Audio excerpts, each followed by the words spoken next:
Bugünkü dərsimizdə buxarlanma və onun sürəti, doyan və doymayan buxar, rütubətlilik, nisbi rütubət haqqında qısa məlumat verəcək. Deməli, maddənin aqreqat hallarından danışası olsaq, şagirdlər belə bir ifadə verə bilərik. Məsələn, biz hal-hazırda 3 aqreqat haldan danışacağıq. Bu şəkildə qeyd edək bunu şagirdlər. Deməli, maddənin bərk hal yazacağıq bura, bərk. Bura yazacağıq maye, burada yazacağıq qaz və ya buxar. Deməli, maddənin bərk haldan maye hala keçməsinə biz deyəcəyik ərimə. Maye haldan bərk hala keçidə isə deyəcəyik bərkimə. Bərkiməyə biz kristallaşma da deyə bilərik, donma da deyə bilərik.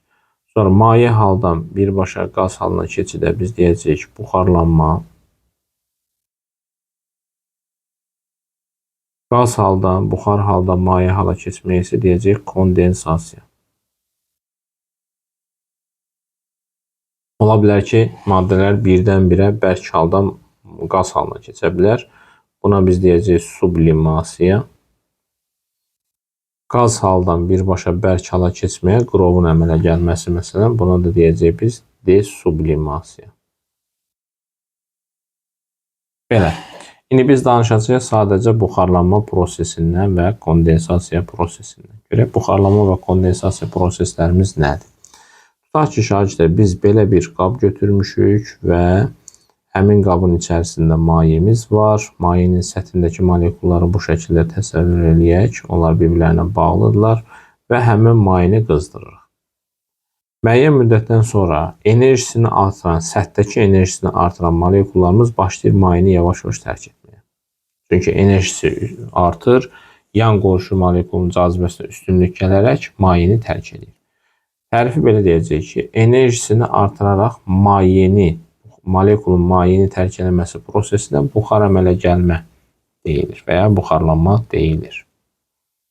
Buxarlanmanın sürəti nədir şagirdlər? Buxarlanmanın sürəti vahid zamanda mayeni tərk edən molekulların sayına buxarlanmanın sürəti deyilir.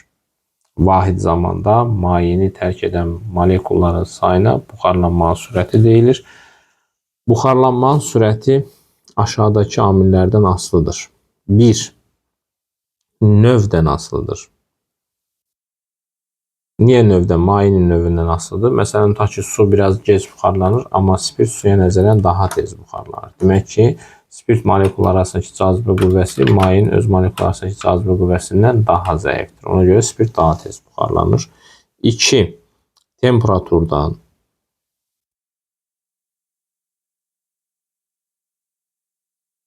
Temperaturdan düz mütənasib asılı olacaq. Temperatur artdıqca buxarlanmanın sürəti artacaq. 3. Açıq səthin sahəsindən. Məsələn, bir var stəkanda suyun soyuması, bir də var nəlbəkidə. Nəlbəkidə açıq səthin sahəsi çox olduğuna görə orada buxarlanma daha böyük sürətlə gedəcək. 4. Küləkli havadan. 5. Xarici təzyiqdən. Xarici təzyiqdən tərs asılıdır. Və 6. Rütubətlə. Xarici təzyiq və rütubətlə tərs mütənasib asılı olacaq. Yəni, xarici təzyiq nə qədər çox olarsa, buxar molekul mayeni tərk edə bilməyəcək. Çünki təzyiq olmayacaq onu çıxmağa. Rütubətli havada da hava yetərincə buxar molekulları ilə doyduğu üçün, əlavə buxar molekuluna ehtiyacı qalmadığı üçün hava əlavə buxar qəbul etmir. Ona görə də rütubətli havada buxarlanmanın sürəti çox aşağı gedir. 1 kiloqram mayeni tamamilə buxara çevirmək üçün lazım olan istilik miqdarına xüsusi buxarlanma istiliyi deyilir. Xüsusi buxarlanma istiliyi L hərfi ilə işarə olunur və L bərabərdir Q bölünsün M düsturundan hesablanır. Xüsusi buxarlanma istiliyinin də vahidi 1 Joule bölünsün kiloqramdır. Asılıdır növdən və asılıdır başlanğıc temperaturdan. Belə. Q bərabərdir. Lm ifadəsinə isə deyəcək buxarlanma istiliyi. buxarlanma istiliyi. Buxarlanma istiliyi isə həm növdən, həm də kütlədən düz mütənasib asılıdır. Yəni bizdən buxarlanma istiliyinin L-dən və ya M-dən asılılıq qrafikini istəsə düz mütənasibliyi çəkəcəyik. Amma xüsusi buxarlanma istiliyi L-in Q-dən və M-dən asılılıq qrafikini istəsək, biz həmin qrafiki çəkəcəyik sabit asıllıq. Belə. Bax, bu oldu bizdən ötürü buxarlanma sürəti. İndi maye buxara çevrilərkən LM qədər enerjiyə ehtiyacı var. Buxar kondensasiya edərkən isə LM qədər enerjinin ayrılmasına ehtiyacı var. Yəni, LM qədər enerji ayrılaraq maye kondensasiya eləyəcək məsələsində də biz düsturu belə yazacağıq. Q bərabərdir mənfi LM. Bu enerjinin ayrılması deməkdir. Ayrılması, yəni kondensasiya zamanı. Kondensasiya. Belə.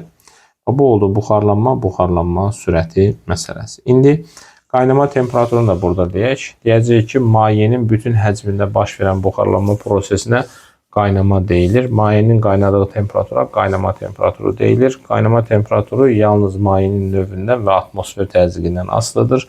Atmosfer təzyiqi artdıqca qaynama temperaturu da artacaq. Yəni, nə qədər atmosfer təzyiqi çox olarsa, mayenin qaynama temperaturu bir o qədər yüksək olar. Məsələn, su 100 dərəcə Celsiusdə qaynayırsa, onun üzərindəki təzyiqi artırmaqla onu 150 dərəcə və yaxud da 300 dərəcə Celsiusdə qaynatmaq olar. Və yaxud da üzərindəki təzyiqi azaltmaqla 100 dərəcə Celsius aşağı temperaturda qaynatmaq mümkündür. Qaynama temperaturu yalnız növdən və atmosfer təzyiqindən asılıdır. Qaynama temperaturu mayeyə verilən istilik miqdarından və yaxud da oradakı kütlədən asılı deyil. Ona görə də biz temperaturun istilik miqdarından asılılıq qrafiki və yaxud da dəqiqədən asılılıq qrafikini çəkəsi olsaq, istilik miqdarından asılılıq qrafikini çəkirəm. Qrafikimizin ilk hissəsi olacaq maye qızır, növbəti hissə olacaq maye qaynayır, növbəti hissəmiz olacaq buxar qızır. Yəni, qrafikə bir AB, BC və CD hissələri desək, qrafikimiz üçün AB hissəsi deyəcəyik maye qızır,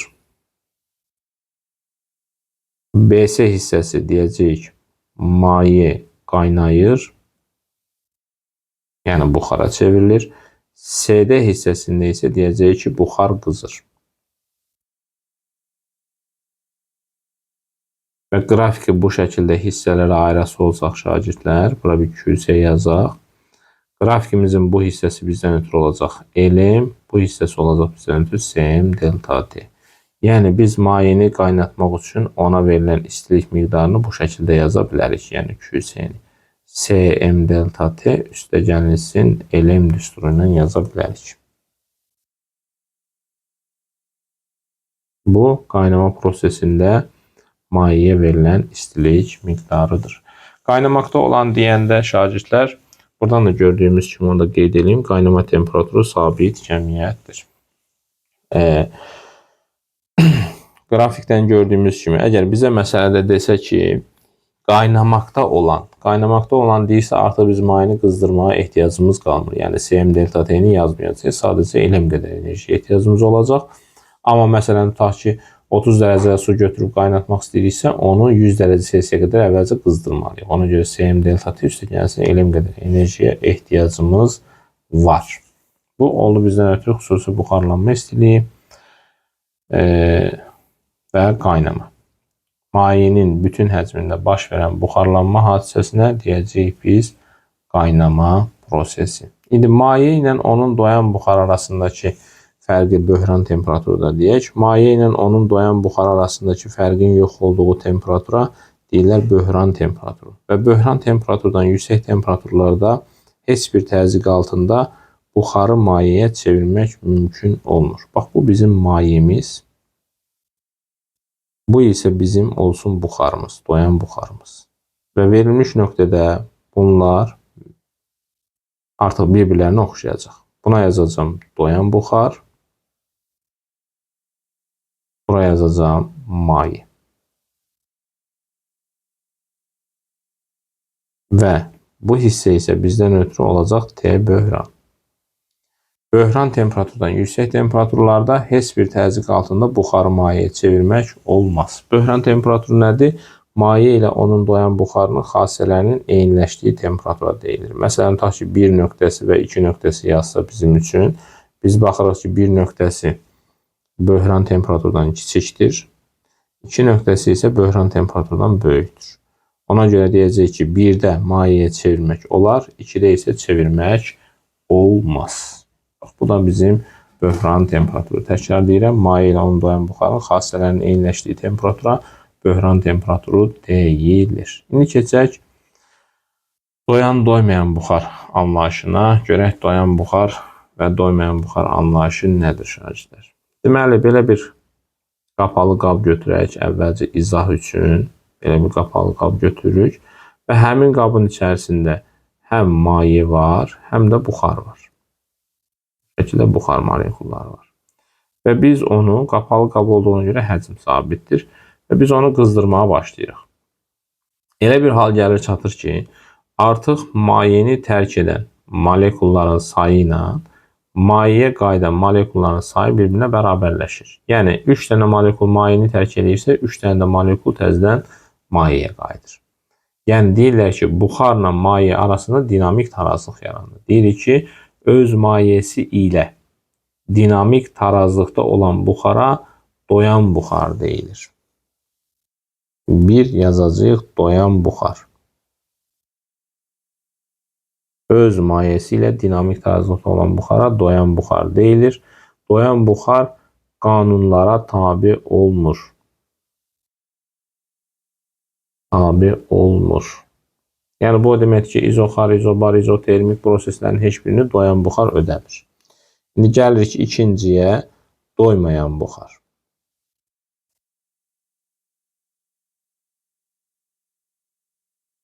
İki yazaq, doymayan buxar.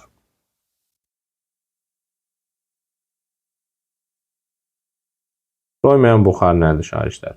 Öz mayesi ilə dinamik tarazlıqda olmayan buxara, olan buxara doyan buxar, olmayan buxara isə doymayan buxar deyilir. Yəni, biz bu qabı qızdırmağa davam edirik. Müəyyən müddətdən sonra artıq maye tamamilə çevrilir buxara, artıq buxar mayeye çevrilə bilmir. Yəni, kondensasiya eləyə bilmir, orada maye qalmır. Ona görə də buxarla maye arasındakı dinamik tarazlıq, yəni molekul alış-verişi pozulur. Alış-veriş pozulduğuna görə ona deyəcək biz doymayan buxar. Yəni, doymayan buxar mayesi olmayan buxara deyilir və yaxud da öz mayesi dinamik tarazlıqda olmayan buxara deyilir doymayan buxar. Doymayan buxar isə qanunlara tabi olur.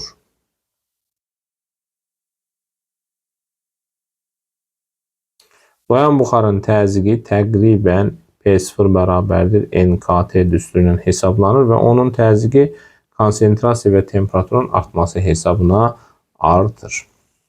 Yəni, hasil dəfə artmış olur. Bu o deməkdir ki, o kvadratikə yaxın artmış sayılır. Doymayan buxar qaz qanunlarına tabidir.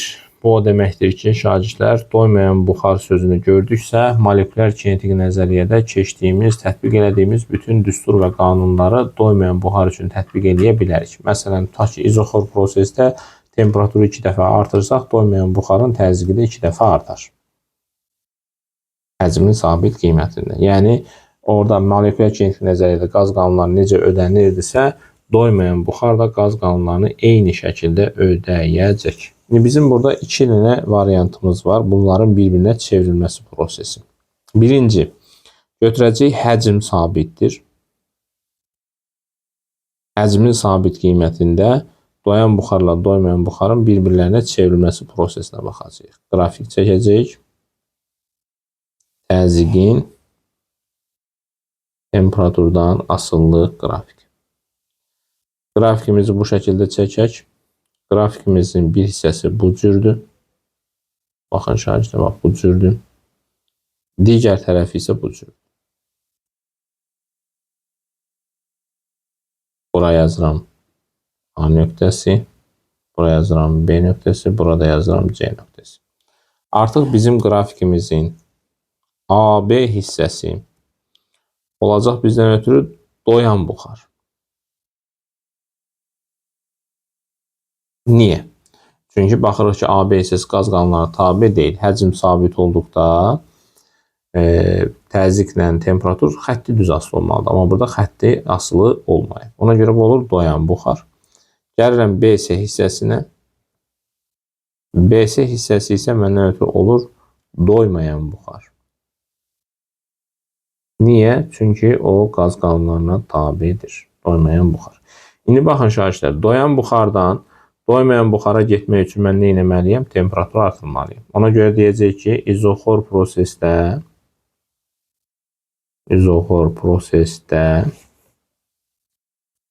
doyan buxarı qızdırmaqla doymayana çevirmək olar. İzoxor prosesdə doymayan buxarı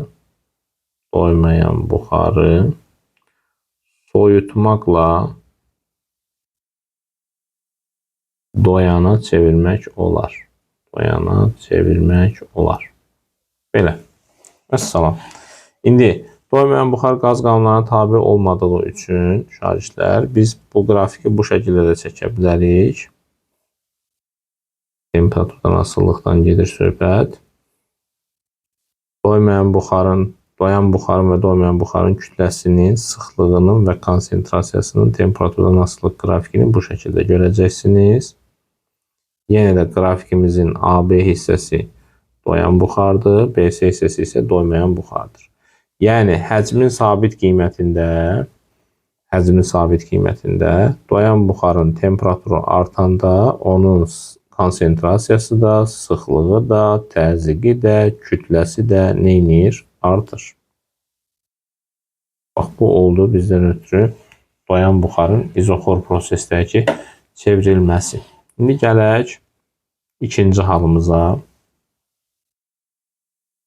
İkinci hal izotermik proses olacaq. T bərabərdir, konstant hal olacaq. Yəni izotermik proses. İzotermik prosesdə biz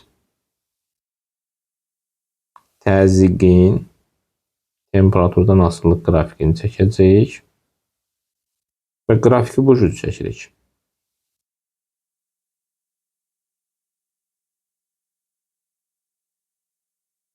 A, B, B, C və CD hissəsindən danışırıq.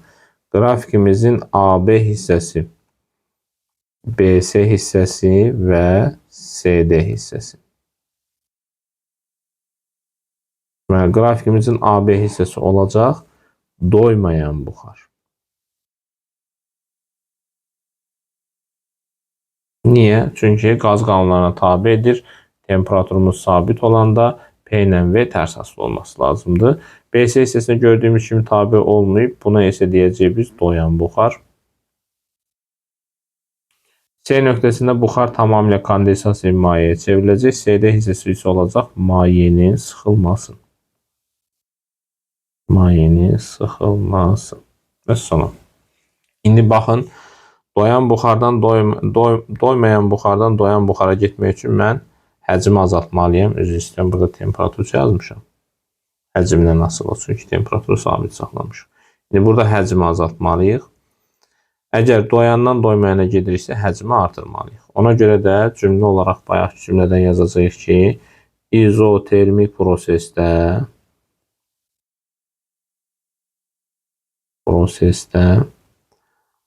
doyan buxarı genişləndirməklə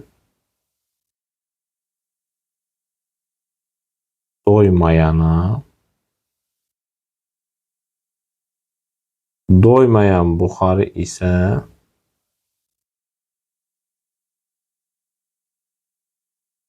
sıxmaqla doyana çevirmək olar.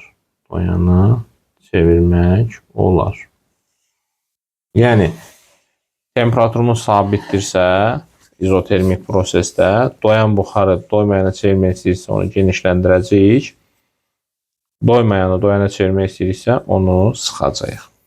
İndi burada Yadda saxlamaq lazımdır ki, izotermik prosesdə, yəni temperatur sabit olduqda, bura qeyd edirəm doyan buxar üçün keçərlidir bu.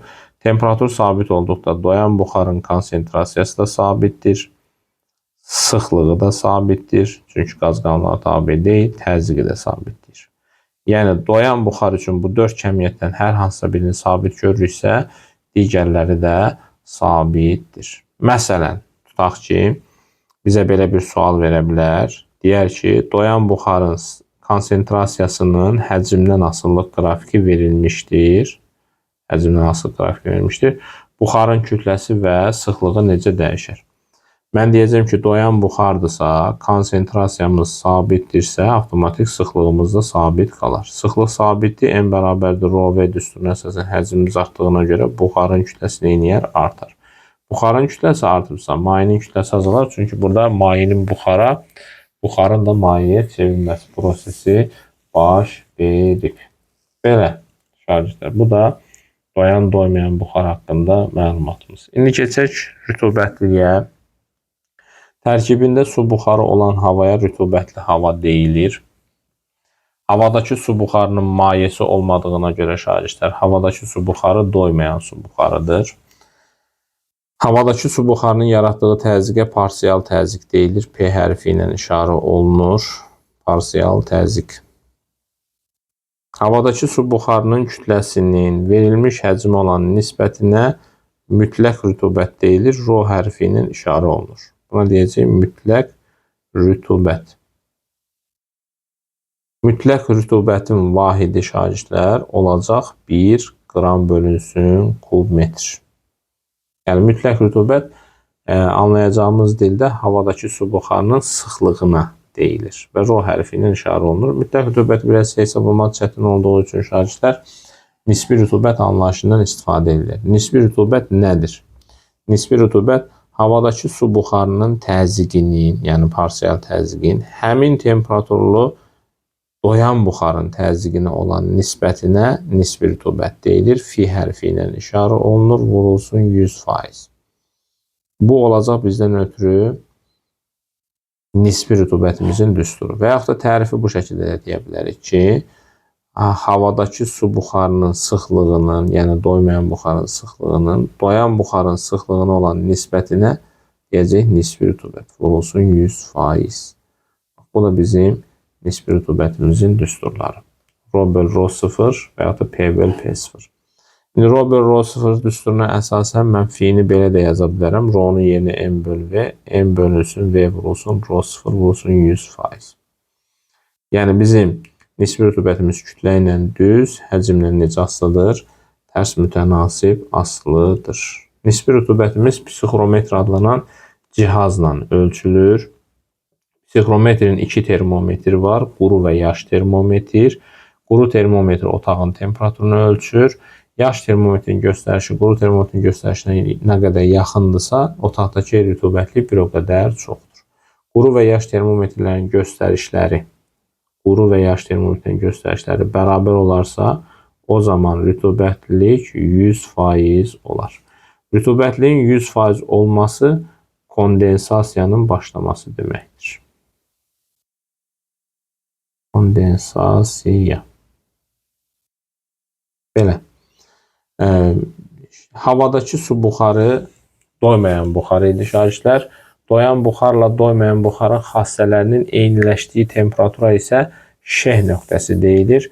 Şeh nöqtəsi metal hiqrometr adlanan cihazla ölçülür. Bu qədər şagirdlər. Kanalımıza abunə olmağı unutmayın. Bəyənin, paylaşın ki, digər şagirdlər də bundan faydalansın. Diqqətinizə görə təşəkkür edirəm.